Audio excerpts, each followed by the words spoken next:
നമുക്കറിയാം 10 കുടുംബശ്രീ യൂണിറ്റുകളാണ് ഇന്നത്തെ വിജയികൾ. അതിൽ 3 പേർക്കാണ് നമ്മൾ അവാർഡും ക്യാഷ് അവാർഡും സർട്ടിഫിക്കറ്റ് അടക്കമുള്ള പുരസ്കാരങ്ങൾ നൽകിയിരിക്കുന്നത്. നമുക്കിനി 7 കുടുംബശ്രീ യൂണിറ്റുകളെ ഈ വേദിയിൽ ആദരിക്കേണ്ടതുണ്ട്.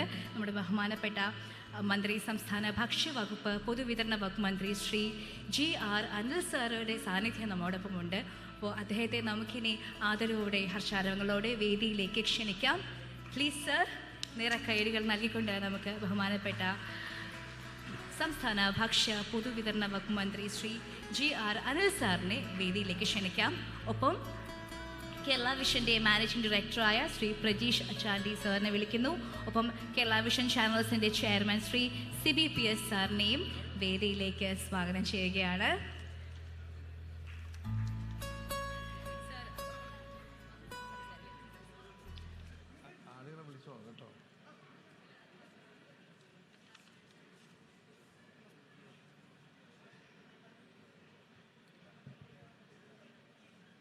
വേദിയിലും സദസ്സിലുമുള്ള ബഹുമാന്യ സുഹൃത്തുക്കളെ, പ്രിയമുള്ള സഹോദരി സഹോദരന്മാരെ, സ്നേഹിതരെ, കേരള വിഷൻ കുടുംബശ്രീ സൂക്ഷ്മ സംരംഭക അവാർഡ് 2025 ബന്ധപ്പെട്ട് വിവിധങ്ങളായ പൊതുവേദികൾക്ക് ഈ സദസ്സ് ഇടയായി എന്നാണ് ഞാൻ മനസ്സിലാക്കുന്നത്. കുടുംബശ്രീയെ സംബന്ധിച്ച് അഭിമാനകരമായ 25 വർഷക്കാലമാണ് പിന്നിട്ടിരിക്കുന്നത്. ആദ്യ കുടുംബശ്രീ രൂപീകരണ ഘട്ടത്തിൽ അതുമായി ബന്ധപ്പെട്ട ജനപ്രതിനിധികൾക്കും ആ കൂട്ടായ്മയിൽ അയൽക്കൂട്ടം കുടുംബശ്രീ യൂണിറ്റുകളുടെ രൂപീകരണ ഘട്ടത്തിൽ ഇടപെട്ട സഹോദരിമാർക്കും വിഷമകരമായ ആദ്യഘട്ട സാഹചര്യങ്ങൾ ഓർമ്മയിലുണ്ടാകും. അത്തരം സാഹചര്യങ്ങളിൽ നിന്നാണ് അന്ന് സംരംഭങ്ങൾ ആരംഭിക്കാൻ വേണ്ടത്ര സപ്പോർട്ട് ഇല്ലാതിരുന്ന കാലഘട്ടത്തിൽ അയൽക്കൂട്ടം കുടുംബശ്രീയുടെ പ്രവർത്തനങ്ങൾ അന്നത്തെ ഗവൺമെൻറ് നൽകിയ പിന്തുണയുടെ ഫലമായിട്ടാണ് നമ്മൾ കാണുന്ന തരത്തിലേക്ക് കുടുംബശ്രീ മെല്ലെ മെല്ലെ മുന്നോട്ട് പോയി. അന്ന് പരമ്പരാഗത രീതിയിലുള്ള വിവിധ തൊഴിൽ മാർഗങ്ങളുമായി ബന്ധപ്പെടുത്തിക്കൊണ്ടുള്ള സംരംഭങ്ങളാണ് ആരംഭിച്ചതെങ്കിൽ ഇന്ന് കേരളത്തിനും നമ്മുടെ രാജ്യത്തെയും ഏറ്റവും ആധുനിക വിവര സാങ്കേതിക വിദ്യ ഉപയോഗപ്പെടുത്തിക്കൊണ്ടുള്ള നിരവധി സംരംഭങ്ങൾ, മാതൃകയാർന്ന നിരവധി പദ്ധതികൾക്ക് അവർക്ക് മുന്നോട്ട് പോകാൻ കഴിഞ്ഞു എന്നുള്ളതാണ് സത്യം. ആദ്യ കാലഘട്ടത്തിൽ ഒരു ധനകാര്യ സ്ഥാപനത്തിൻ്റെയും സപ്പോർട്ടില്ലാതിരുന്ന കുടുംബശ്രീക്കിന്ന് രാജ്യത്തെ എല്ലാ പൊതുമേഖലാ ബാങ്കുകളും ഉൾപ്പെടെ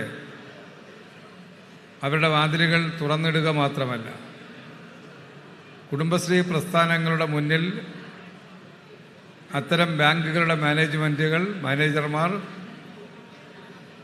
ക്യൂ നിൽക്കുന്ന ഒരു സാഹചര്യത്തിലേക്ക് നമുക്ക് മാറാൻ കഴിഞ്ഞു എന്നുള്ളതാണ്. നാമമാത്ര പലിശയ്ക്ക് പണം നൽകാൻ തയ്യാറാകാതിരുന്ന ബാങ്കുകൾ ഇന്ന് നാമമാത്ര പലിശയ്ക്ക് വായ്പ നൽകാൻ തയ്യാറാണ് എന്ന് കുടുംബശ്രീയുടെ വിവിധ ഘടകങ്ങളുടെ നേതൃത്വത്തോട് അഭ്യർത്ഥിക്കുന്ന കാഴ്ച നമ്മൾ കാണുന്നുണ്ട്. കോടാനുകോടി രൂപയുടെ സമ്പാദ്യത്തിലേക്ക് ഉയരുവാനും ലക്ഷോപലക്ഷം വരുന്ന സ്ത്രീ ജനവിഭാഗത്തിന് വിശേഷിച്ചും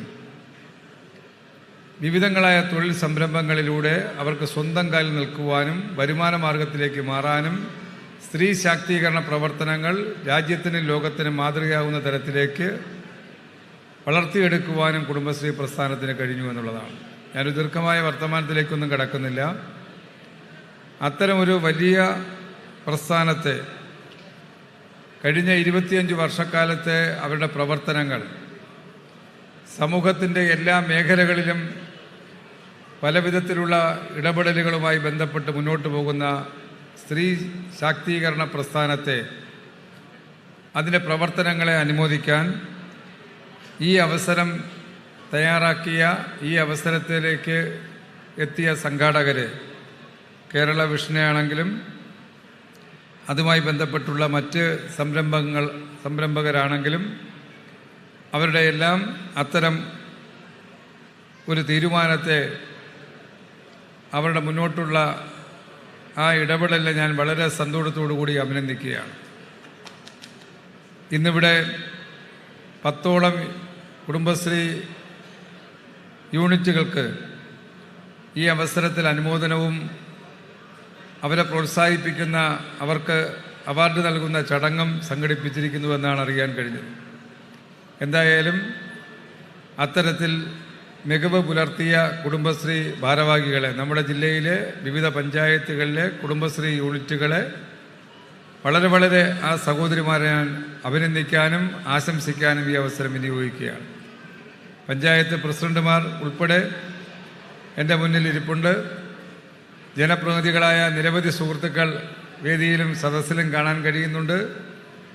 അവരുടെ എല്ലാം നല്ല പിന്തുണയും സപ്പോർട്ടുമാണ്, അവരുടെ വഴികാട്ടലാണ് ഈ കുടുംബശ്രീ എന്ന മഹത്തായ പ്രസ്ഥാനത്തിൻ്റെ വളർച്ചയ്ക്കേറെ സഹായിച്ചിട്ടുള്ളത്. ആ നിലയിൽ അതിനെ പ്രോത്സാഹിപ്പിക്കുന്ന എല്ലാവർക്കും ആശംസകൾ നേർന്നുകൊണ്ട് എല്ലാവരുടെയും പിന്തുണയും സ്നേഹവും ഉണ്ടാകാൻ കഴിയട്ടെ എന്ന് ആഗ്രഹിച്ച് എൻ്റെ വാക്കുകൾ അവസാനിപ്പിക്കുന്നു. എല്ലാവർക്കും ഒരിക്കൽ കൂടി ആശംസകൾ നേരുന്നു.